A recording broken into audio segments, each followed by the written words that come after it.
안녕하십니까. 저를 소개해 드리겠습니다. 저는 중소기업과 소상공인을 대상으로 경영자문과 강의 등을 해오고 있는 박건홍입니다. 학교에서는 경영학을 전공하고 전문 지식을 바탕으로 중소기업 지원기관 근무와 중소기업 현장에서 경영자문을 30년 이상 수행하며 많은 경험을 해온 바 있습니다. 비즈니스 세계는 치열한 경쟁이 펼쳐지는 약육강식의 세계입니다. 이러한 시장에서 창업해서 안정적으로 경영하는 것은 쉽지 않습니다. 창업 후 실패하는 기업이 생존하는 기업보다 크게 많은 것이 현실입니다.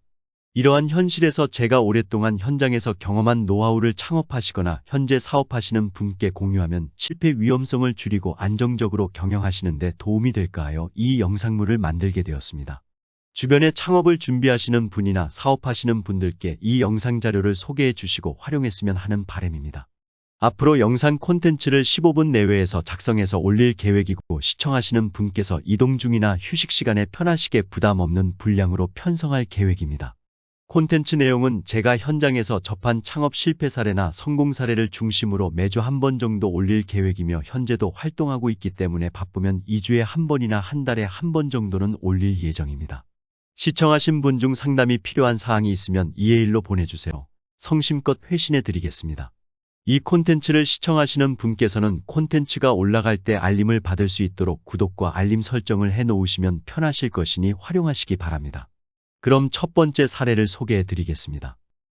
오늘 첫 번째 사례는 50대의 명퇴를 하고 돼지 곱창과 고깃집을 창업한 사례를 한번 알아보도록 하겠습니다. 이 창업자의 점포 위치는 주안역 인근의 먹자골목의 건물 4층 중 2층에 위치했습니다. 규모는 60평 정도로 테이블은 약 15개 정도였습니다. 투자비는 인테리어 비용 등으로 총 1억 5천만 원 정도였습니다. 월 고정비로는 임차료 등 150만 원, 2명의 인건비가 있었고 2년 동안 운영을 했습니다. 운영 결과 총 손실은 2억 5천만 원 정도 적자를 보고 폐업했습니다. 직장인이 2억 5천만 원을 저축하려면 얼마나 힘든지 잘 아실 것입니다. 점포주 부부 2년간의 인건비는 포함이 되지 않았습니다. 투자비에 대한 이자 비용 등 이론적인 손익 분석을 했을 경우 더 많은 비용이 산출됩니다. 이 점을 고려를 했을 때는 더 큰 손실을 봤다고 할 수 있겠죠. 그래서 은퇴 후 창업은 매우 신중해야 한다는 것입니다. 은퇴 후 창업 실패는 노인 빈곤으로 이어지기 때문입니다. 이 창업자의 실패 원인을 한번 보도록 하겠습니다. 이 창업자는 대기업을 명예퇴직한 후 1년도 안 돼서 창업을 했습니다. 사전 경험과 없고 준비도 많이 부족한 상태에서 성급한 창업을 했던 것입니다. 창업을 위해서 상권 조사를 사전에 하지 않았습니다. 투자 분석뿐만 아니라 손익 분석 등이 전혀 이루어지지 않았습니다. 상권 조사 같은 경우에는 창업자가 발로 뛰면서 해야 됩니다. 소상공인시장진흥공단이나 서울신용보증재단 홈페이지에 가면은 상권 분석 프로그램이 제공되어 있습니다. 이것을 활용해서 할 수가 있지만 이것은 참고 사항입니다. 가장 중요한 것은 본인이 직접 창업할 곳을 가서 며칠 동안 직접 상권 조사를 해야 합니다. 연령대는 어느 정도이고 주로 어떤 업소가 잘 되는지를 조사해야 합니다. 또한 같은 업종 경쟁업소는 몇 군데인지 등을 분석을 했어야 합니다. 판매 상품이 유사한 업소를 다 방문해서 시식도 해보고 본인 메뉴와 어떻게 다른가와 매장에 방문하는 고객은 어느 정도 되는지 이런 것들을 분석했어야 합니다. 나아가 경쟁 점포의 메뉴 단가를 고려하여 매출 정도 고정비와 변동비를 추정하여 수익성을 검토하여 본인에게 적용해보면 이러한 실패는 막을 수 있었을 것입니다. 또 하나는 이분의 점포 위치가 2층에 위치하고 있었습니다.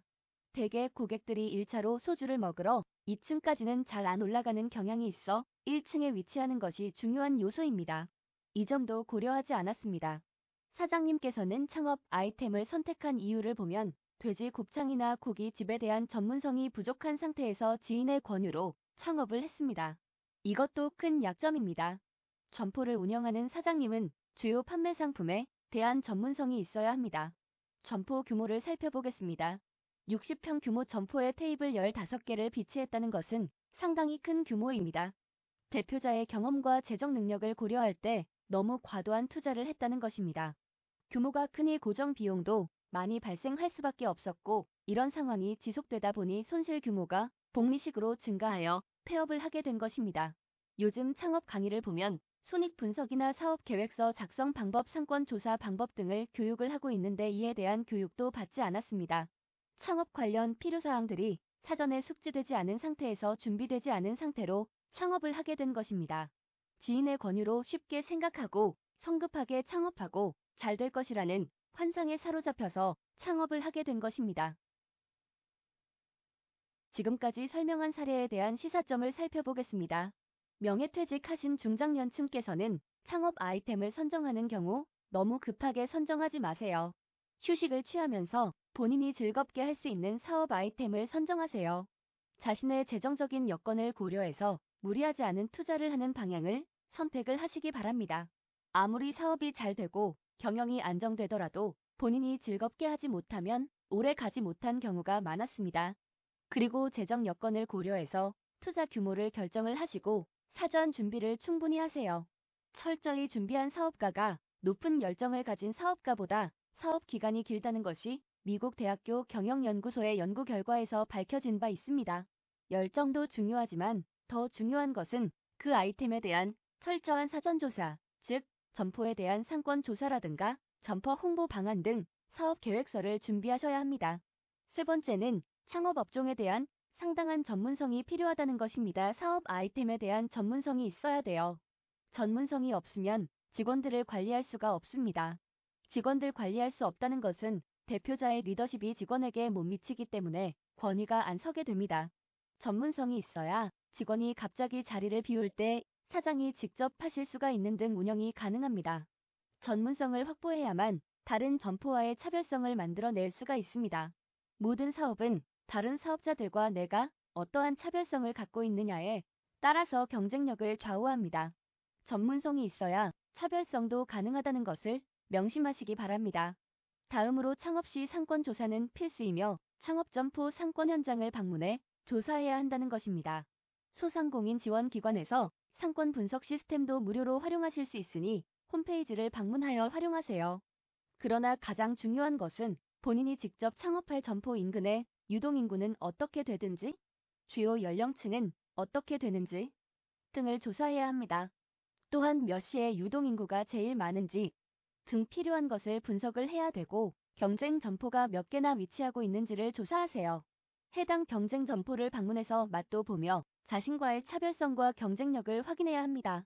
이와 같은 내용의 나의 경쟁력 자금 계획과 창업 초기 인지도를 높이기 위한 홍보 방안 손익 분기점 등을 사업 계획서에 다 담아야 합니다.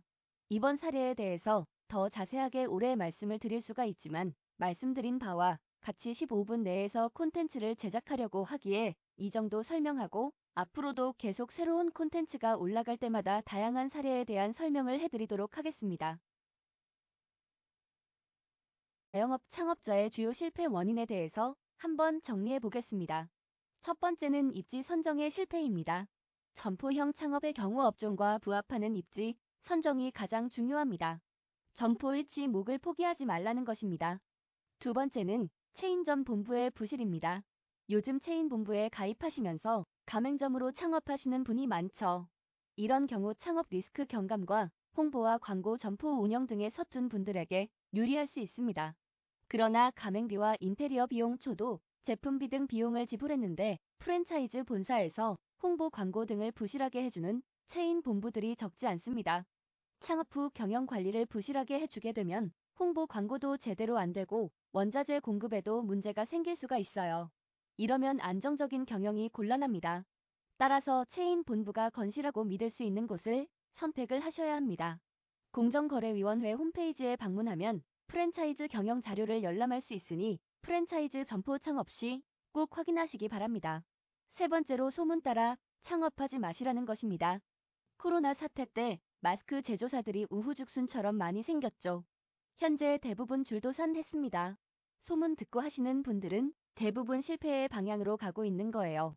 사장님들을 만나다 보면 의외로 귀가 얇은 분들이 있습니다. 팔랑귀라고 하죠. 너무 쉽게 다른 사람 말을 듣고 창업하시는 분들이 있는데 이것은 특히 주의해야 합니다. 네 번째로 본인의 재정 여건을 고려해서 초기에 너무 과도한 투자를 하지 마세요. 초기 운영 자금으로 약 6개월에서 1년 정도는 적자가 좀 발생하더라도 운영할 수 있는 여유 자금이 준비되어 있어야 합니다. 초기 재정 곤란 시 경영 악화로 가정 불화나 또는 동업자 간 불화가 발생하는 경우도 종종 있으니 대비하셨으면 합니다. 마지막으로 제가 중장년 명예퇴직자 대상 창업을 준비하는 교육생을 대상으로 강의한 내용을 설명드리겠습니다. 한번 생각해 보시라고 짧게 말씀드리고 마치도록 하겠습니다. 중국 우화에 차시환혼이라는 우화가 있습니다. 차시환혼 뜻은 강의 자료에서 보시는 바와 같이 시체를 빌려서 혼백이 돌아온다는 의미입니다. 이 고사를 제 나름대로 중장년 창업자의 경우에 적용해 설명하겠습니다. 우화 내용은 중국에 이현이라는 도사가 있었습니다. 도교 수련을 많이 해서 도사가 된 사람이에요. 신선이 된 사람입니다. 용모를 보면 얼굴이 백옥과 같고 하얀 옷을 입고 다녀서 신선처럼 아주 용모가 출중한 사람이었습니다. 도수를 해서 신선계와 인간계를 왔다 갔다 하시는 분이에요. 하루는 도수를 써서 신선계를 갔습니다. 신선계에 가서 신선과 같이 놀고 인간계로 돌아와야 되는데 7일 전에 돌아와야 합니다. 7일 전에 돌아오지 못하면 영원히 인간계로 돌아올 수가 없습니다. 이 사람이 신선계에 가서 놀고 있는데 마을 사람들이 이 사람 집에 가보니 가만히 앉아서 숨도 안 쉬고 있는 거예요. 그래서 마을 사람들은 죽은 줄 알고 이 사람을 후하게 장사 치러주고 시신을 화장했습니다. 그 후 이현이 인간계로 돌아오려고 집에 돌아와 자기 몸을 찾으니 없는 거예요. 마을 사람들이 화장했다는 것을 알고 난감했습니다. 난감해하고 있는 그때 마을 한쪽에 굶어 죽은 거지가 있는 것을 보았습니다. 이현은 인간계로 돌아와야 했으니 이 죽은 거지의 몸을 빌려 돌아와야만 했습니다. 이 사람은 살아있을 때는 도사 같은 아주 훌륭한 몸을 갖고서 생활했죠. 그러나 그 몸은 없어져 버렸습니다.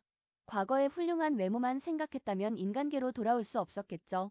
그러나 인간계로 돌아오기 위해 굶어 죽은 흉측한 거지의 몸이라도 빌려 돌아올 수밖에 없던 것이었습니다.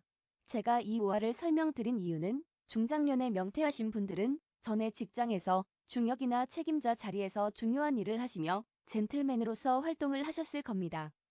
그러나 창업하면 과거 모습에 빠져 있으시면 안 돼요. 비즈니스 세계에 왔으면 이 세계에 적응을 하셔야 되고 생각을 다 바꾸셔야 됩니다. 과거에 내가 잘 나갔는데 뭘 했었는데 이런 생각에 젖어 있으면 사업에 집중할 수 없고 고객에게 최대 서비스를 할 수가 없어 많은 문제를 일으킵니다. 오히려 이 분야에서는 초보자라는 것을 드러낼 뿐입니다. 그런 분들을 많이 봤어요. 그래서 제가 이 우화를 말씀해 드린 겁니다. 지난날은 과거일 뿐 창업을 하셨으면 성공을 위해 비즈니스 세계에서 바닥부터 배우며 노력해야 합니다. 여기는 약육 강식의 원리가 적용되는 프로의 세계입니다. 생존하기 위해서는 철저히 비즈니스 세계에서 적응을 하셔야 돼요. 그래야 실패 위험을 크게 줄일 수 있습니다. 이 우화를 깊이 생각해 보시길 당부드립니다. 오늘은 이만 마치도록 하겠습니다. 다음 편에서는 요즘 협동조합을 창업해서 운영하시는 분이 많고 저도 협동조합 경영자문과 설립 강의 등에 대한 요청이 있어 자주 해드리고 있습니다. 제가 현장에서 경험한 협동조합 주요 실패 사례의 소개와 협동조합의 성공 로드맵이라고 할까요?